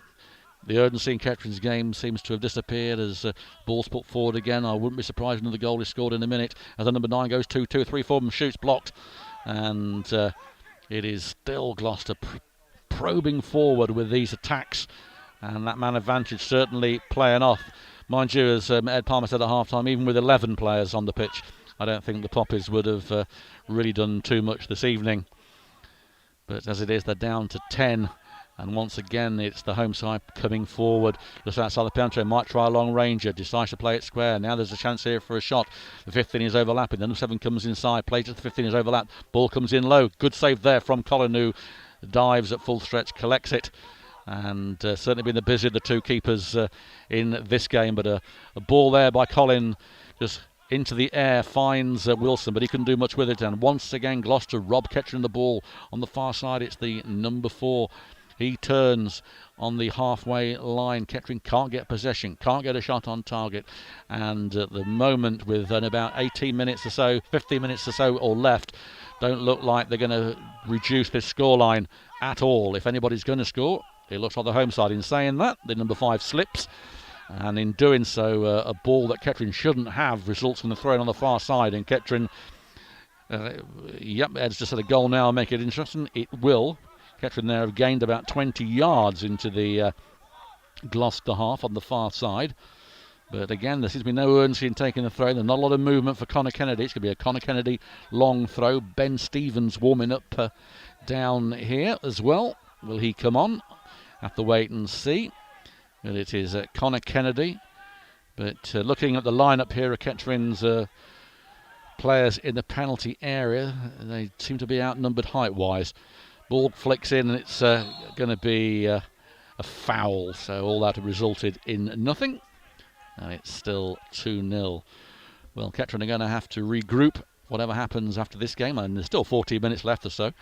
But Saturday, Southport. And then on Tuesday, Brackley Town in the FA Cup. Last time I heard, Brackley were losing at AFC Telford. And Southport were drawing 0-0 against Hereford.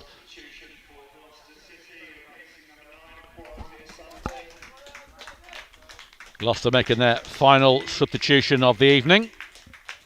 And the troublesome number 9 is coming off. It's been a headache for the Poppies all game, getting a round of applause from the majority of people in the stadium and those that are privileged enough to be able to watch this game. I'm sure that the Gloucester people are far more happier than the Kettering people, although we are watching live football as it is. And for what it's worth, where's that come from? It is a game of football. Goal kick gets us back underway. Flicked on by the Gloucester player, putting McGrath under pressure, has to hoof the ball out for a throw-in. Kettering back under pressure in their own half from this throw-in. 78 minutes gone in this game. 2-0 to the home side, the first goal in 2 minutes. First shot on target, and it went into the net. It was a good strike as well. Ball played across, flicked down and away by Kettering. Wilson can't get the ball though. It's blocked, finds the number 2. He plays it in, everything going Gloucester's way at the moment. I can't say it's been a lucky time for Kettering, but they haven't made any of their own luck. And Gloucester just moving the ball around as if it's a training session at the moment. It is easy peasy lemon squeezy, I think the term is. Yep, playing more triangles and other mathematical solutions can be applied to this. But we will leave that for another day.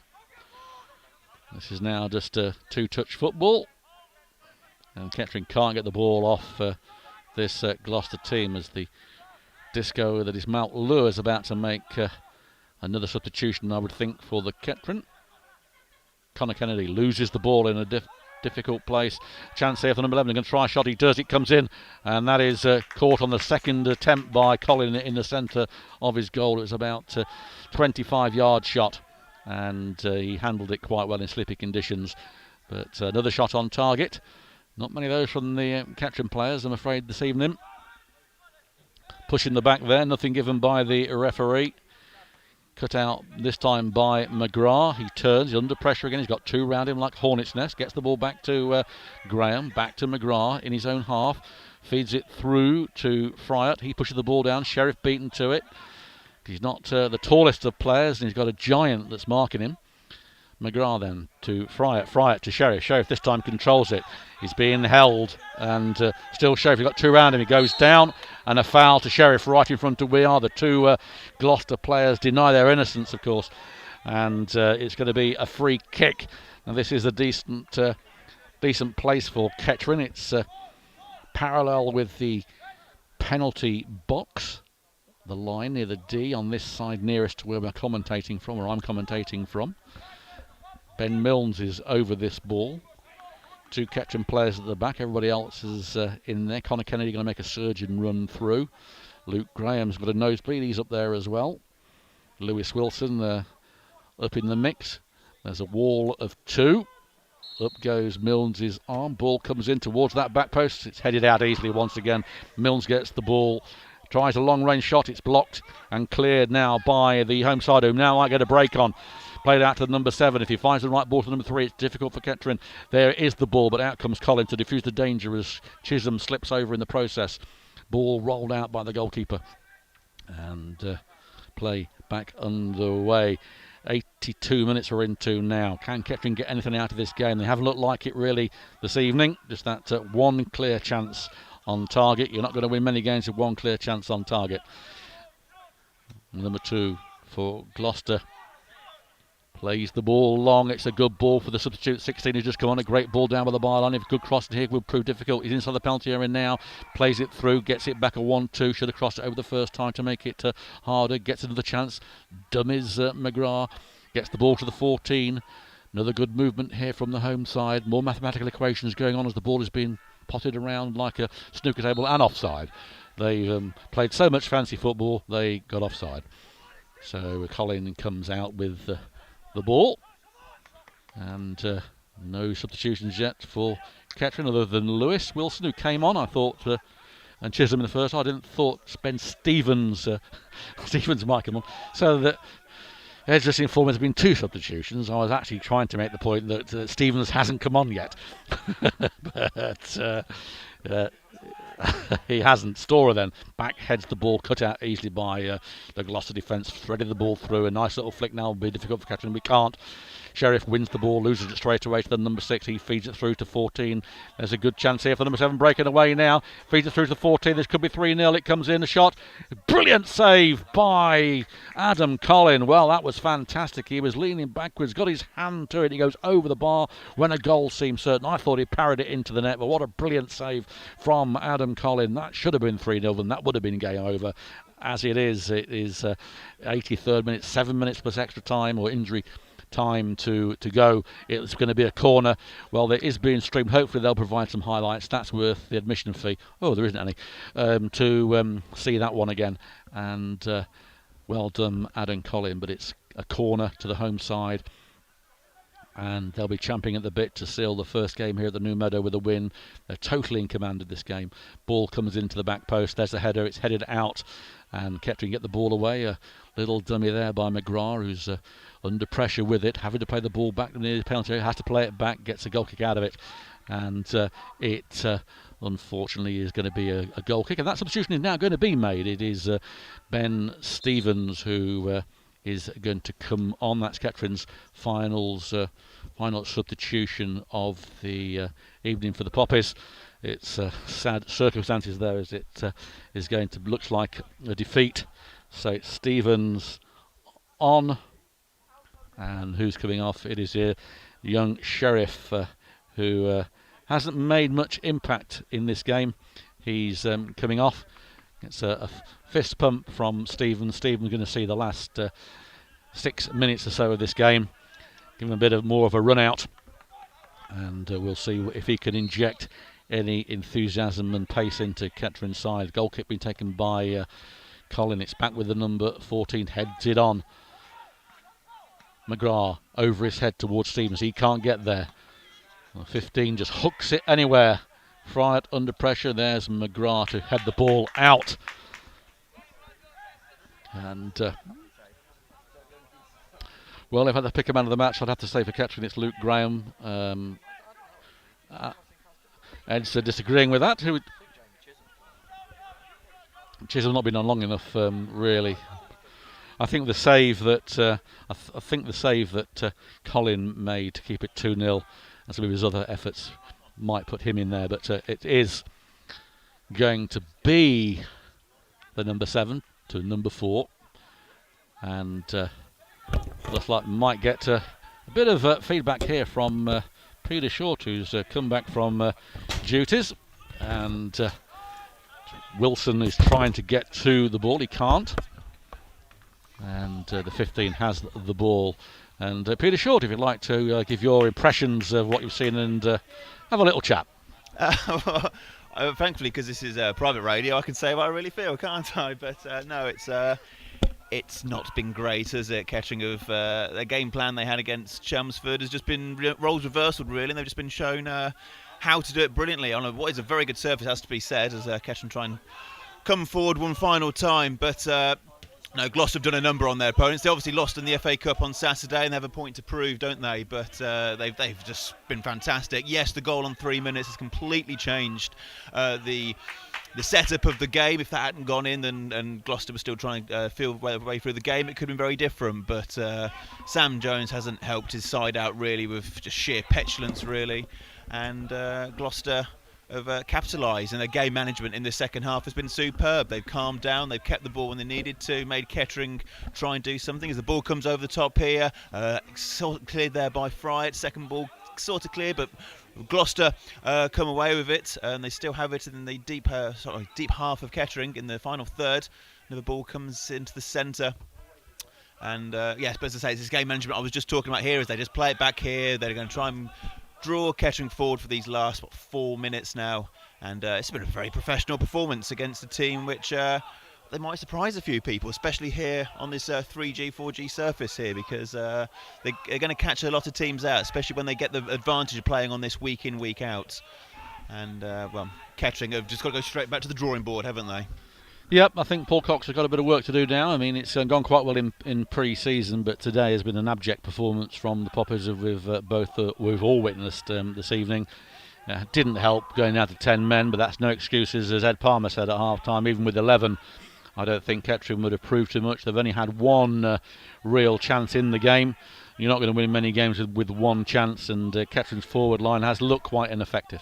It's also a point that Paul Cox made on Saturday. For all the excellent possession and dominance, Kettering only managed to reel off 4 or 5 efforts on goal against Chelmsford. As the ball comes in here, Lewis Wilson, can he get the no? He's beaten by the Gloucester keeper, and he's done well to stay on his feet there.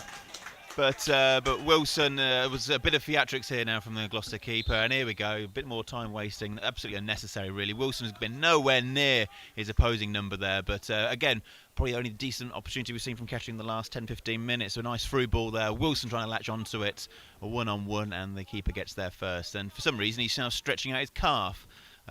Yes, but anyway, that's that. But yes, back to that point. You can't say things like that. Are you inferring this might be something else than a tackle? Well, you know, I did do that 2-week physio course. I think I know what's going on. But what's that? Putting the plaster on, putting the plaster off.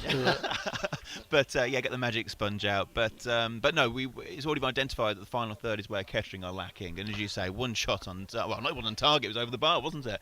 So no shots on target. That's a poor return for what Kettering possession Kettering have had. It has, and it's a shortfall that Kettering are going to have to adhere to and try and get round pretty quickly. Not much time for much rest and sorting out Southport on Saturday. That game against Brackley in the FA Cup, they'll take no prisoners. A good local derby. Kettering's confidence that they had probably have taken a step down, I would say, from Saturday, where they played really well. It's like the Jekyll and Hyde performance after the Lord Mayor show to a certain extent, as Leicester City found out, and a few other clubs at the weekend, Manchester United and Liverpool to boot, as well as Man City the previous week. You win one and you're not guaranteed to win the next. Well, thank you for putting us in the same class as Leicester City and Liverpool. Well, I thought I'd better make things a little bit more fairer. Well, the folks I won't will mention be Fulham. delighted by the comparison I won't mention you just Fulham. made. They'll go to bed tonight with their Horlicks feeling much happy about life. I don't think so. If they've been watching what we've been watching, that is for sure. But it's well, at least I've had a Guinness tonight. I've had something in the bar actually, so at least my night has had something a bit better. Ball back with Adam Collins. We're into the 90th minute. There will be a few moments or minutes of added time, but I can't see Kettering changing this scoreline as Storer loses the ball on the halfway line. It's back with the number 14. Gloucester once again, who've finding the 15 coming forward. Finding the number 2 has had a very good game for the home sides. And away comes the 16. There's plenty of space here. If he goes round the captain player, in comes the number 2. Ball comes through, comes in, and that should have been a number 3, but it was cleared. 3 minutes of added time. There should be more than that, in my opinion. But we've got a long drive back from Gloucester, so 3 minutes is pretty good. Yeah, no, we are happy with that, considering some of the stoppages. We will try and get an interview with one of us with the manager. Oh, good luck with that one. Have I drawn the short straw for that that one? Yeah, Peter Short's drawn the short straw with that one, but there's a captain player down. Whistle has gone. It's going to be a free kick to Gloucester, right on the edge of the area. We're into added time now. As I say, 3 minutes.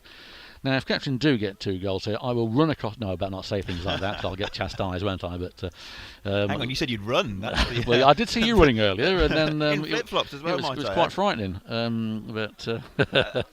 The touch wasn't much better. But, I have to describe here. They've a wonderful setup they put here, but they've put barriers up akin to kind of central reservation barriers, and they're not suitable for anything really, apart from leaning on. And obviously nobody can touch the ball with their hands, so I've tried to launch it over, and I did a very good job getting it over. It hit the top roof of the net, and then back free out kick again. Though comes in, Peter, and it's a goal, 3-0, and it's been coming, whipped in free quick right at the end.